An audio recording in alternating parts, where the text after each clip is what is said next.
Hello, everyone. You're all very welcome to Underground Cinema. As everybody knows now, I've been interviewing as many of the nominees as I possibly can before the 16th Underground Cinema Film Awards, which take place at the end of this week, this coming Saturday.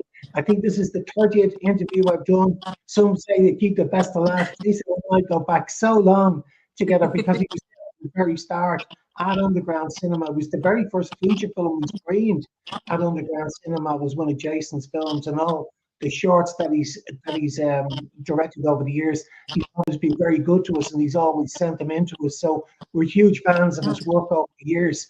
In the middle of last year, he sent me this fantastic film, Code Red Spain, and again, he doesn't disappoint. I'm delighted to have you all here this morning. So I got Jason here with me this morning, who directed, and I've also got Peter with me and Francesca, who also produced the film. You're very welcome, guys.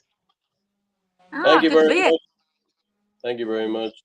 And Dave, very funnily, you're talking about my daughter. If anyone sees wondering what this is, my daughter tattooed my hand. She swore that it would come off, and it doesn't. It's been on there for days. But no, you're talking about going back far. Like, I go back so far that I designed the logo for the Horathon Film Festival at the IFI. I mean, that's how far it goes back. I mean, that's, we don't even want to talk about that. But yeah, no, it's true. I mean, I love Underground. I mean, and Underground has grown from strength to strength every year. So it feels like it's a wonderful home for us as well as filmmakers. So, I never send a film to you thinking, oh, it's definitely going to get in. If it doesn't, it doesn't. And if it does, fantastic. But it's always, I'm big on nostalgia. And I think if you start off with people, in something that was put together for the benefit of filmmakers and to show what's out there, sometimes outside of the studio system. I know we don't have that in Ireland, but if you were equating that to the US, you'd have the big studio movies, and then you'd have the indie films. So I love the fact that you like to support work that you just feel is good, regardless of where it comes from. So kudos to you guys. Yeah, thanks very much, Jason. I mean, the whole idea back in the day, 16 years ago, was to showcase as many independent Irish and international films as we possibly could. At that time, really, a lot of the films weren't really getting the platform to do that. So we came up with this crazy idea that maybe we'd be able to get these films together, screen them on a monthly basis, and host an award ceremony to recognize the talent that's out there at the moment. And it was tricky at the start, but eventually when we got the support and everybody rolled in, it just took off. So it's kudos to you guys as well, not just me. Without your films, I can't run this event. But Jason, over the years, you've sent us in so many different genres. So we've gone from horrors, thrillers, documentaries, romantic pieces. But then all of a sudden you come in and you've done action as well. You came in with this classic one I thought was great, Code Red Spain. Can you tell us a little bit about it, what the storyline's about? Yeah, well, I'll start off and then I'll pass it over to Peter and Francesca, because it really, how it began was and people will be sick of hearing this story, but it's part of our history now. I was directing a film which you also showcased last year with Patrick Bergin, called The House at the End of the Lane. And I was standing in his castle, as you do. We were shooting a scene, and I was packing the equipment today. And I kind of thought, I said, what exactly is the purpose of this film? I mean, it's not a storyline that I would ever venture into again, because it's just so dark and unforgiving, really. And I kind of thought I'd moved away from that. But I kept thinking, one, obviously amazing to work with Patrick. I mean, not only is he such a talent, but he's such a gentleman, a towering gentleman, in film and music. So to spend time with him and to work on a film was amazing. And I knew we were going to get something interesting out of that. But I was still asking the bigger question, what is the purpose of doing this film? And that very day, Peter Smith reached out to me on Instagram, and he goes, hey, you're working with Patrick Bergin. He said, I grew up in a house that backed onto their back garden, literally, in one road behind the other. And it went from there. So if you're able to, Peter, with your dodgy connection there, if you're able to take over, if not, Francesca can continue on your behalf. Yeah, I was. I grew up with that family you know, kind of being really kind to my family. There was all sorts of my aunts and uncles, and one of my uncles who has sadly passed away was one of Patrick's best friends. So he was always kind of quite fatherly to me ever since my career began. So I kind of, you know, anyone could work with very, very well. So I reached out to Jason, and really from there on, it was just a no-brainer. Jason's thinking, the way he likes to get things done, obviously his writing, which is the key, in my opinion, just made everything an absolute no-brainer. And Fran and I have known each other for 23 years, almost 24 years. So I had kind of reached out to her and said, listen, I've been lucky. I've been cast in a couple of kind of big productions over the last few months, you know, a couple of things on Netflix, a couple of movies and that. And now I'd like to start producing things. But I kind of needed somebody with her skill set, and having known how determined she is and how methodical she is and how good an actor she is, I just thought it was a perfect match. So it all just kind of came together and became this wonderful mix mash, which is kind of 03, which Jason kind of hovers around the orbit of and kind of helps us to make sense of it all. And that's where Code Red really came from, to be honest. Fantastic. Francesca, you've produced before as well. I mean, this is a super production. There's a huge amount of work has gone into this behind the scenes. And also you're in a different country as well. What were the challenges for this one on Code Red? Oh, God. We always say this, right? Code Red is like a testament to shooting your shot, because it was just us shooting our shot through the whole, wasn't it? Through the whole production, like just getting in touch with Jason, going, right, where are we doing this? The location we got for very little, because we knew the guy that owned the house, the amazing villa we filmed in. And he was hilarious. He actually did a little cameo for us as well, because he was such a character. We had to have him in. And just through the whole thing, really, it was, well, this is the biggest thing that I've worked on as a producer, and it was a learning curve, let's say that. There were a lot of moments, I think, in independent filmmaking, there's always a moment where you think, oh God, is this gonna happen? Like, have we got to phone everyone and say it's not gonna happen now? There was like mad moments with getting the props, getting the weapons, getting everything together. There was a moment when Jason looked at me and was like, you know, like Spain's quite a noisy country to film in, which is something that you don't really think about when you've got all these grand ideas and you're like, right, we're doing this, we're doing that. And then you're like, oh my God. And Jason turns to me and he's like, geez, we're going to have to ADR quite a bit here. We got this dog barking. As well, and we ended up ADRing the entire film with no choice. Yeah.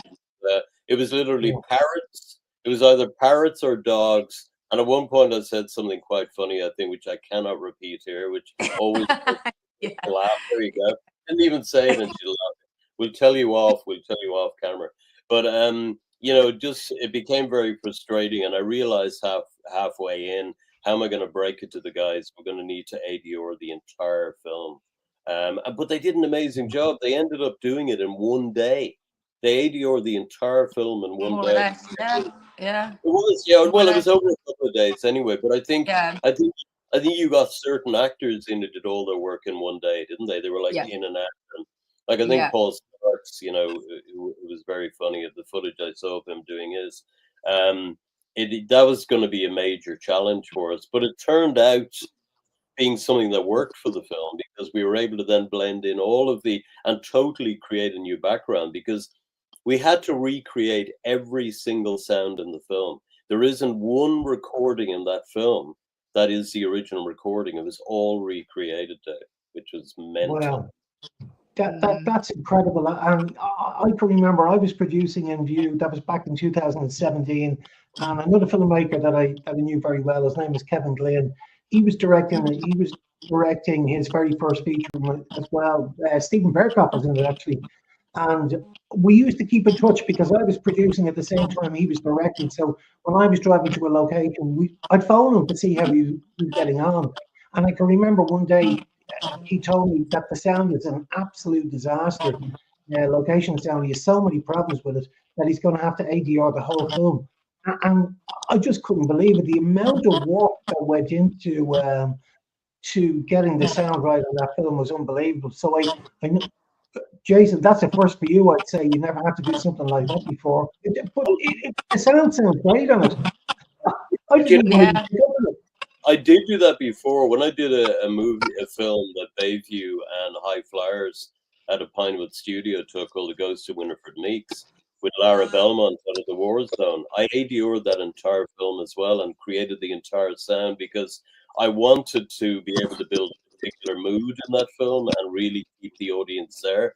So I already knew it could be done. So I wasn't. I said we can do this, but because my comrades here hadn't done it to that extent, I was concerned that they'd be like, "What the fuck," you know. It was definitely a moment, wasn't it? They wrote, Peter, as per usual, goes. You know, Peter's very stoic, and he just goes, "It's got to be done. It's got to be done." Yeah. I'm the one going, "Are you joking?" And Pete's like, "It'll be fine. Everything's gonna be fine." I'm like, "Oh my god." I said, "Peter, I'll leave that one to you. You tell Francesca." Well, look, there you go. I didn't even really pick up on it, to be honest with you. That's a really good sign. I mean, you watch. I mean, since we started Underground Cinema, we've screened over 5,000 films in the main shorts, and a lot of people. And when you hear the word ADR, it's used quite a lot. You see some films, and it can be handled very poorly. I didn't really pick up on any of that much ADR at all. That's a really good sign, Jason. Who did it? These guys recorded the ADR in Spain, but obviously when I brought it into the edit of the film, that was where the problem began, because I had to go, wait a minute, if they're talking out by a pool, I had to look back at the old footage and I had to listen to the kind of sound that was going on and then recreate that. But there are filters that you can use. So your filters, you know, on the voice, you put a filter on and it's like small space, medium space, large space, outdoor space, stadium. So you're able to find an area that works so that it feels like, yeah, they are outside talking by a pool. And then the same time, when with the big scene in the snooker room where they're talking, I had to go, well, what space is that? And I remembered the space and I said, it's medium to large. So I used a large space filter, but then the lower end of the large space filter. And again, it worked perfectly. But I think that's the problem, that a lot of people, when they do ADR, they just lay it in their entire movie and they don't take that into consideration. Yeah. And it feels a bit like a foreign film that's been dubbed. Yeah. Whereas one of the things that's helped us by doing ADR on this film, which means that we can strip all of the dialogue out, leave the sound effects and the music, and other countries and can then dub it whatever way they want. So it's been an advantage, really, putting in that extra work. Yeah, well, that's really interesting. Another really interesting thing you mentioned there, Peter, is just if we just go back to Patrick Bergin for a sec. I mean, he's such a fabulous actor, and we screened Jason's film last year. But the one thing about you know, an actor of Patrick Bergin's caliber is these are actors that don't forget where they came from, and they generously give up their time, as Jason knows, to support low budget films, independent films, and I can rattle off a lot of different names like Aidan Gilligan. There's a lot of Brendan Gleeson, there's a lot of actors out there that give up their time generously. That's really important in the industry. The actors that you have in this film, again, they gave up their time generously because they got to go to a different location to shoot. I don't know how many days you did abroad. Can you tell me about the casting process and how you put together such a really strong casting? Well, yeah, just to rewind on that, Dave. You know, the actors do, including Fran and myself, they do give up their time. But first of all, the script needs to be the right script. You'll never find an actor who'll just, for example, join a cast because he likes Fran or because he likes me or because he likes Jason. It has to be about the script. And what I find with independent film is that you have to work. Let me be straight, because I can only ever be honest. The script has to be spectacular. And by that, I mean, there's a lot of big budget movies that will get away with scripts. And I have to say that are written in crayon sometimes because of the money that goes into effects and post and stuff like that. What Jason, people like Fran, you know, who kind of write, But people like Jason in this case are doing is that the heavy lifting with a fantastic script, which means that even a high caliber actor, for example, like the likes of Ian Borfield, will read the script and go, I want to be part of that project if you can get it done. So I will say that the likes of Aidan and Brendan, very generous guys, I've known them, Elaine Cunningham, good guys.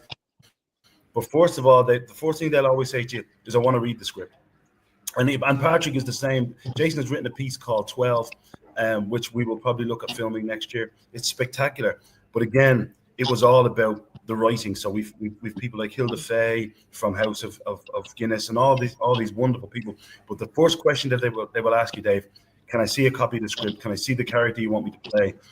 So I think, to be honest, it's not just about a personality thing or me kind of driving this or Fran driving this, or even Jason driving it. The first thing that has to be there is a great script. And I think independent filmmakers their scripts have to be better than a lot of the mainstream scripts. And it's very often the case. And I hope that standard continues, because, to be honest, that's a standard that's at the bottom and at the very baseline of what we do at 03 with Jason. Yeah. I mean, you're right, Peter. A lot of these actors will be getting a lot of scripts in, over the years. They usually do it when they have some downtime. You can take Aidan Gillen, for example, when Aidan was doing Game of Thrones, his downtime is January. They're not shooting around that time, and you could look at some scripts that have been sent into him, and he's right. You're right. You can't really just throw your name against video film. But the script has to be, really, really good. You've got your reputation as well on the line. You'd only be seen as doing something that isn't, top notch. So yeah, the script is really important. And Jason's work has been a real standout work over the past couple of years. The other thing what you guys have done as well is surround yourself with really good people, and the end result has got to be fantastic. And that's what you guys have done.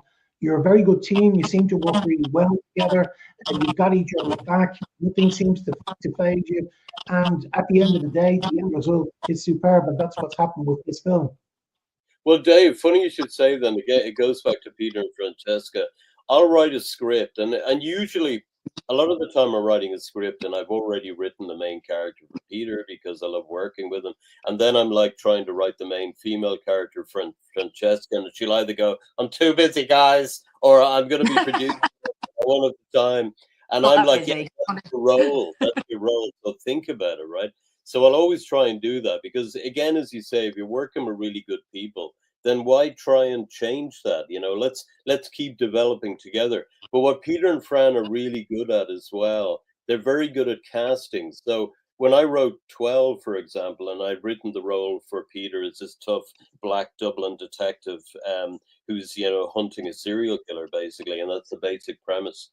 But he's a real slimy character, not Peter's character, the serial killer, a very psychologically manipulating person. Being played by George McMahon. Hey, he was probably going mad. That's against time completely. George. Yeah, George McMahon. So again, but casting out of type. So basically, when I sent the script to Peter goes, he looked at it and he looked at all the characters and he went, do you know who'd be great in that role? Do you know who'd be great in this role? Let's send it here. Let's send it there. And I'd be like, well, I'm sure. I mean, send it to them. And everyone he sent the script to, they all signed up. And I was like, well, fantastic. So Peter and Francesca have a very good eye for who is going to say yes to something and who could really inhabit that role, so that they'll read it and they'll see themselves in it. Or what they'll do is they'll go, no one's ever offered me a role like that. Like George McMahon is always seen as kind of the cheeky, chappy, lovely guy next door, except for his new storyline, obviously, in Fair City, which is causing a stir. But, so when he read that, he was like, shit, like people don't, they don't think of me in that way. And we're like, you're an actor, and he knows that, and he knows how good he is, and that he can bring whatever he needs to the role. But Peter and Francesca are very good at that. They're very good at seeing somebody who could come out of their comfort zone and really shine. And again, that's part of the team effort, I think. I'll write something, they look at it and go, I know how we can get this made, and I know who we can bring on board. Yeah, I love when an actor plays out of type, to be honest with you. I mean, if you look at some of the great actors like Robin Williams, for example, who's a comedian. And, you know, once he started like with Dead Poet Society and he went into photo booth, you know, he goes into a lot of went into darker films. He's fantastic. It's great to challenge an actor's range. I mean, you're right, George McMahon, he's a fine actor, but he's never played a dark. I haven't seen him in a dark role before. So I think the audience are going to really appreciate that. They're going to really be sucked into that. I'm sure you'll do a great job, and he's a great actor. Yeah, I just think, Dave, we're very good in Ireland at putting people in boxes and saying that's what you do. Yeah. And I find that's very small-minded. I find it restrictive, and it's the reason why we kind of limit ourselves and each other. I look at George and I see a very younger version of Jason Bateman. That's what I see, because that's what his capabilities are. And other people see this boy next door, you know, almost boy band type, nice guy smiling, Mondo character. I don't see that at all. That's just a character that he's played for a very long time. I just think we need to remember what we're doing. We're acting, you know, and we're all trained in different ways. We, you know, I mean, right now my hair is like this because I'm playing Philip Lynott. It's not who I am. I'm just inhabiting a character. You know, maybe in 6 months' time my hair will be razor short, and I'll be playing another killer. You know, it's about the art. It's about what's written on the page. I know I keep repeating myself, but I find that infuriating, you know, about how people kind of go into their heads. No, he can't play that because that's what we're used to. No, this is what we do. And, you know, that's why 03 is more like it's like a theater ensemble.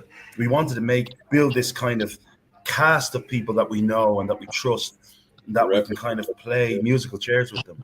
And we kind of play with the scripts that are coming in, you know, with Jason's writing, Fran as well as, you know, her writing and with her abilities. But we can really kind of move people around and do different and scary and challenging things. And because what you're doing is you're sitting people in those seats and you're saying, I challenge you to not buy into these characters as they are written and as they're performed. And that for me is the whole point of what we do. Yeah. I just would go back to Code Red for a second, and so the film was shot distribution, which is something that we haven't even touched on with a lot of the filmmakers. I mean, there's no point in making a film if it's not going to get out there to an audience. So distribution is really important. So guys, what are you doing now at the moment to get this film into, onto streaming services, into theaters around the world at the moment? Well, we've been very lucky. Sorry, Fran, go ahead. Yeah, my turn. No, this is also a bit of a strange, like, mad story that we've come up with. Way back, just after we shot Code Red, and like bearing in mind we're sort of still early career producers, so we're still like learning the trade and learning how this process goes. Pete got in contact with a sales agent in LA. And the guy just really liked, we met him on Zoom and he really liked our energy. We did also meet, this is very good for filmmakers to hear. We did also meet a couple of sales agents, one of whom his name I won't mention, but you can tell when people are sharks. Like, we've been warned a few times about sales agents being sharks, you know? So you do have to really use your gut instincts as people to kind of work someone out. But this guy, we loved him. His name's Zach. And we're going a little bit of a different route because we know Jason has amazing relationships with Bayview, with a couple of others, and obviously his films go like that. But we decided to try it a little bit different. So we're going with, this is where it gets all a little bit, an aggregator. So these guys are called Bitmax. And basically they're going to put it out for us. It works a little bit differently to a distributor, and we're just, again, shooting our shot. We're just hoping that because we're going to retain a lot of the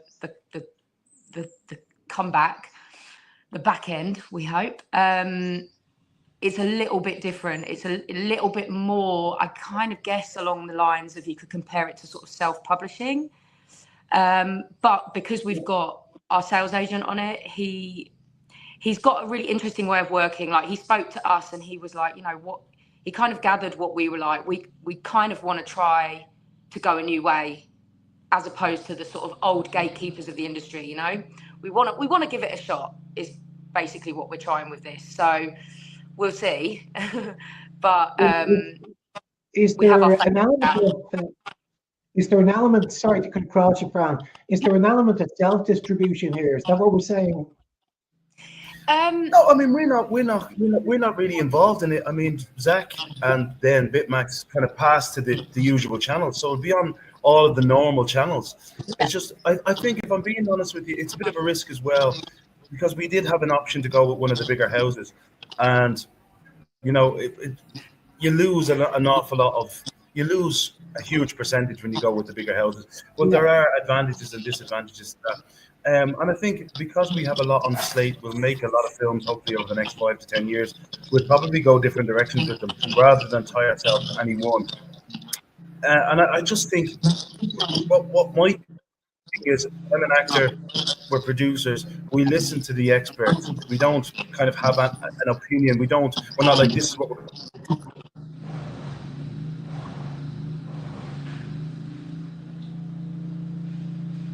Might have lost you there. So we listen to his advice on this is where he's. I think we got a lot of it there. Just with regard to funding, then, you need money to make a film. What's your approach on raising funds to shoot a feature film? Oh, that's another fun topic.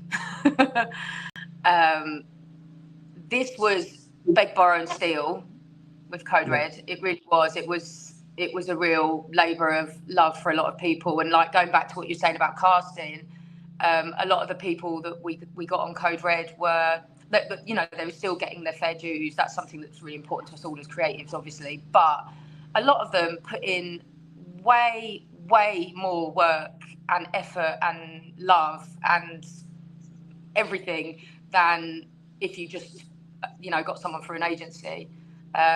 Pete knew a lot of the guys. They came and the stunt guys were friggin' amazing. So yeah, this was low budget at its finest. Everyone chipping in.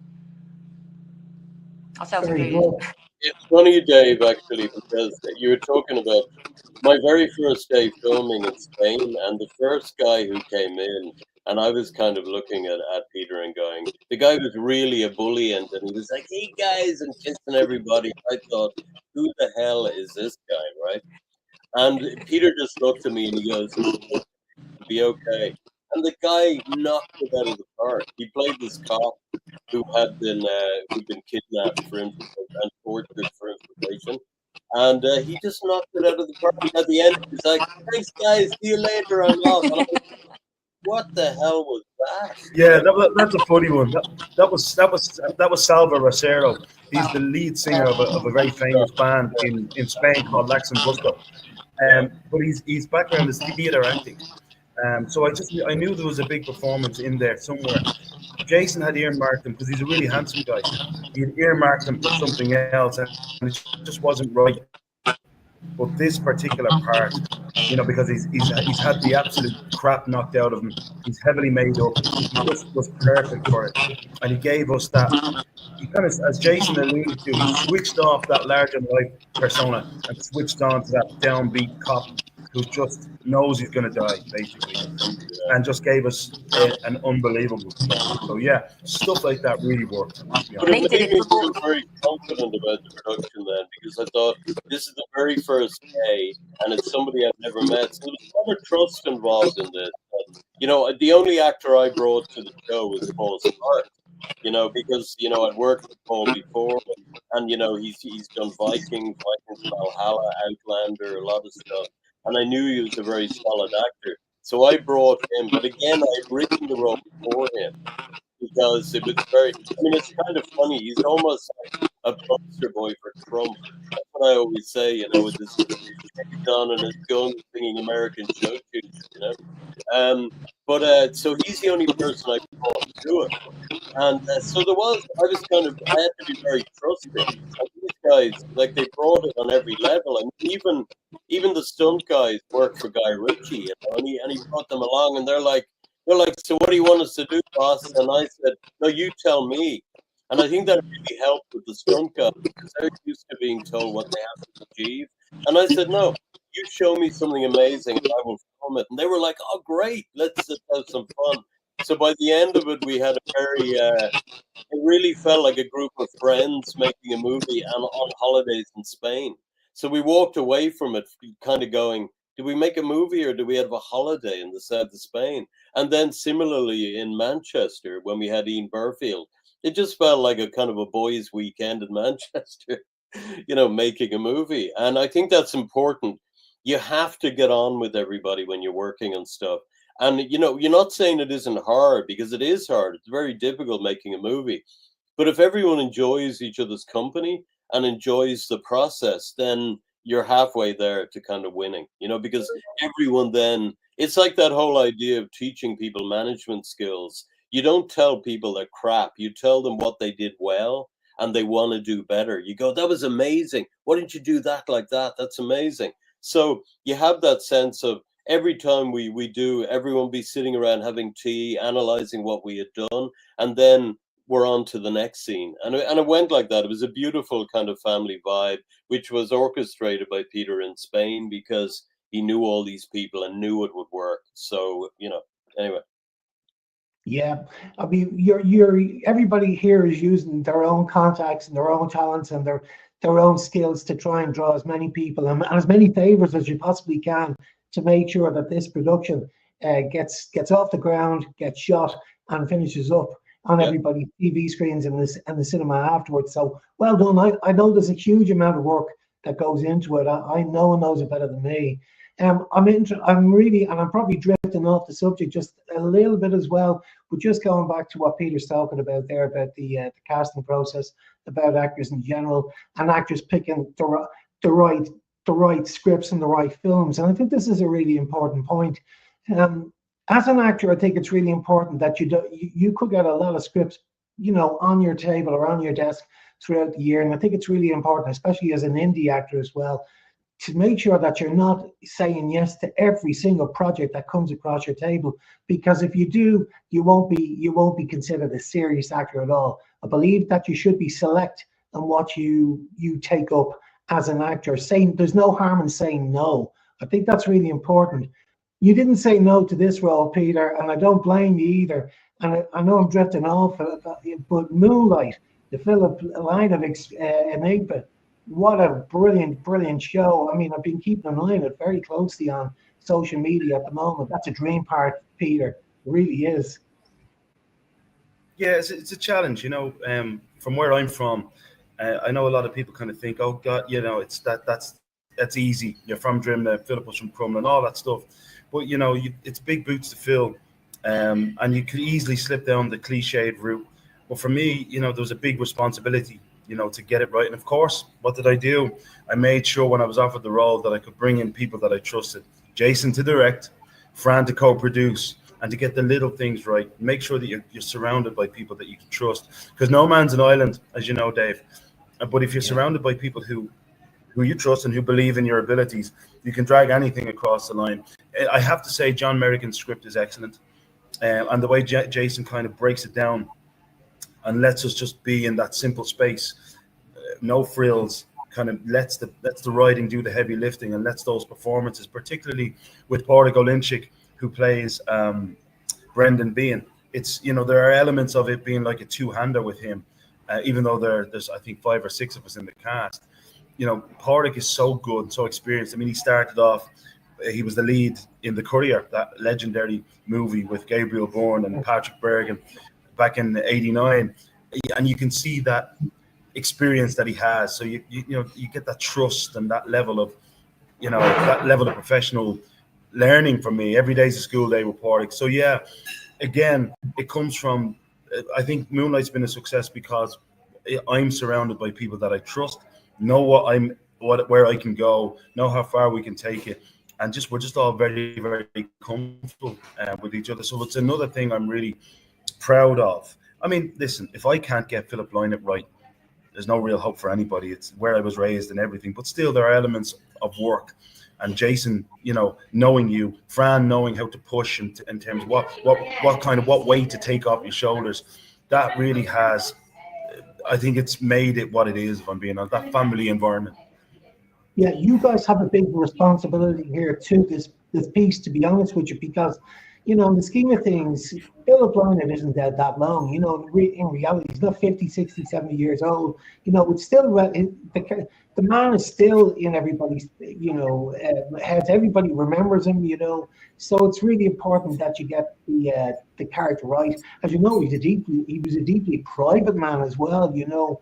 I think when you're playing somebody that's an actual real live person, you got a big responsibility to get it right, and you seem to. It's connected with the audiences. I can see it at the moment on social media. I haven't seen the show myself at the moment, but the clips I've seen look fantastic. You must be very proud of it, Jason. Yeah. Dave, one of the amazing moments was when Eric Bell turned up. So Eric Bell, we found out that he was good. He really loved what we were doing and wanted to be part of the production. And as you know, Eric Bell, like, he named the band Thin Lizzy. He created that incredible opening riff, you know, for Whiskey in the Jar, amongst other amazing works with Thin Lizzy. And when he walked in and saw Peter, he had a panic attack, and he turned and he wanted to leave. Because Peter was in all the gear, he had the mustache, we were doing, you know, some really, really heavy, deep rehearsals at that point, and he didn't know what to do.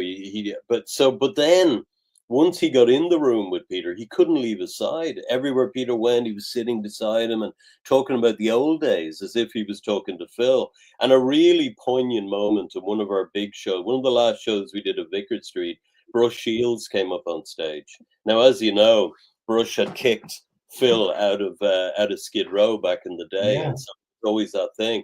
He was up there and he gave a speech, and he said, "Look," he said, "this is bittersweet. It's really bittersweet." He said, "But I have to say, like, Peter has brought Philip Lynott back to life for us tonight." And it was like, whoa! It was like, and Eric and him together hugging each other, and like just this feeling when the show goes up each night. So there's something in the room. It's almost like Philip is there going, I'm loving this, guys. And very oddly, I was in Wales having a conversation with the producers and writers, John and Danny, and we were chatting about something to do with the show and where we're bringing it next. And when I hung up, right, we've been talking about this basically Peter and Larry Hogan come up with this gorgeous version of Dancing in the Moonlight. It's basically like an adagio version, a slow version of the song, and it's really beautiful. But after having the conversation with Danny, I walked out onto this empty boardwalk in Wales, and as I stepped out, I heard over the sound system Philip Lynott singing Dancing in the Moonlight, and I went, come on, in the middle of nowhere, out of season, on an empty boardwalk going out to the sea, and there's Philip singing Dancing in the Moonlight. And I thought, he's definitely there with us. You know, a lot of people are going to think, oh yeah, mumbo jumbo, but no, I firmly believe that he's given us a nod of approval for this show. No one's ever tried it before, Jason. There isn't really a film version of the Thin Lizzy story or the Philip Lynott story that I'm aware of. Is it something that you might consider? It's definitely it's in conversation, so we'll see what happens. Yeah, I think. Yeah, I agree with you, Dave. It's one of those things that you have to do, but you have to do it in a tasteful way. I don't know if you've seen the show, but we don't go into the idiosyncrasies of his life. It's more a discussion and review of the merits of his art and his attitudes to his art, and how they kind of carried him from a point A in his life, which was feeling alone and, you know, dejected and desperate, to a point where his art compensated and was his lifetime security blanket. And there's defensiveness in there. There's lovely stuff in there for an actor. So yeah, I think it could happen. It could happen, but it would have to happen sharpish. I can't stay looking like this forever. You know? Yeah. I mean, he's a true Irish icon, really. I mean, and there's a brilliant storyline behind it. Obviously, you've done an awful lot of research on the character, but I think a lot of Irish people who were into the scene back in the day, and that would have been me. I'm the right age for the right age profile. And Irish people really took him to heart. He was one of our own, and you know, I think I remember some of the interviews that Gay Byrne did with him on the Late Late Show. You know how much he was loved by the public. You know, he had this charisma, this brilliant persona about him. he just sort of he dripped charisma off the TV screen. He was born to be a rock star. The man was born to be a rock star, you know. He was fantastic. And I do believe that there's a great story, and it hasn't really been told yet. I think it's something that could be brilliant on the big screen. Really My brilliant. aunt used to follow him around Dublin. Everywhere he went, she would tail him, find out where he was going to be. And she'd sit in the table opposite, drinking her tea and watching him, you know. She thought he was beautiful. He went to the same school as her. And he was the cool kid around, you know, just this quiet, cool, beautiful guy. Yeah. When we're working on the merch desk, when we're selling, you know, we've got some great merch. It lends itself perfectly. And the amount of people that come up with personal stories about Philip is crazy. And they always want to tell, you know, we were there for ages, like telling us, you know, how they knew him, or they used to follow him around Dublin, met him out and about, you know. He sounds like just, yeah, what a guy. Well, guys, listen, I've so much enjoyed talking to you guys this morning. It's really made my day. And there I said to Jason earlier on, let's keep it to 20 minutes, Jason. We're double it, we're 41 minutes. It's been a pleasure talking to you guys. I love when I get to talk to Jason. I mean, he brings back such great memories of when we were at our early days in Gallery, with almost like a sheet on a big wall with a projector. Yeah,